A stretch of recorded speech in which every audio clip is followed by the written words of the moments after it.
సబోడు ఎవరికి మెడలు ఆయన దుర్గ కొడుకు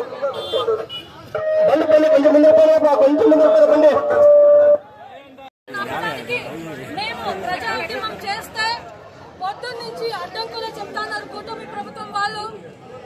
ఎలా అంటే బైక్ ర్యాలీ ఏర్పాటు చేసింటే ఈ రోజు బైక్ ర్యాలీని కూడా ఆపి మేము నడుచుకొచ్చేలా ఈ రోజు పోలీసు వాళ్ళని పంపిస్తున్నారు కూటమి ప్రభుత్వం వాళ్ళు. ఏ చోట బైక్ ర్యాలీ జరగదు అని చెప్పి ఇట్లా ఆపుతున్నారు. ఈడ ఎంఆర్ఓ ఆఫీస్ దగ్గరికి వస్తే ఎప్పుడొచ్చినా ఎంఆర్ఓ గారు ఉండలేదు, బయటకు రారు. మన రిక్వెస్టేషన్ లెటర్ ఏదైతే ఉందో దాన్ని సబ్మిట్ చేయడానికి వాళ్ళు బయటకు కూడా రారు. కూటమి ప్రభుత్వాన్ని నేను ఈ రోజు అడుగుతున్నాను, మీరు ఎలా పాలిటిక్స్ చేయాలనుకుంటున్నారు? మీరు ప్రజానికానికి ఎలా న్యాయం చేయాలనుకుంటున్నారు? మేము ఈ రోజు అపోజిషన్ గా ఉండి కూడా గొంతెత్తి అడిగితే మీరు చెవులు వినపడవా? మీకు చెవులు వినపడకుండా అందరినీ మీరు లోపల కూర్చోబెట్టుకుని తాళాలేసుకోండి. ఎందుకు నడుపుతున్నారు ఈ రోజు గవర్నమెంట్ అని నేను కూటమి ప్రభుత్వాన్ని ఈ రోజు ప్రశ్నిస్తున్నాను. మేము అడగడానికి వస్తే ఎంఆర్ఓ గారు ఇక్కడ లేదు, ఎక్కడ పోయినారు? ఒక టైం అనేది మేము చెప్పినాం వాళ్ళకి, దాదాపు 15 నిమిషాలు 10 నిమిషాలు అటు ఇటు అయినా మేము వెయిట్ చేస్తాం.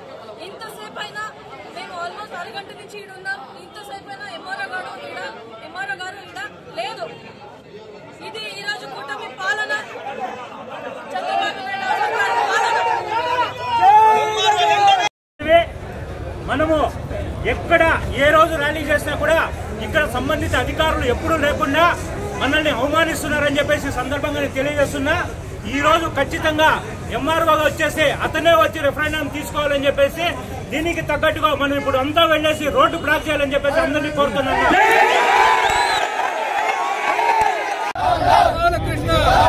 మెడికల్ కాలేజీల ప్రైవేటీకరణ వెంటనే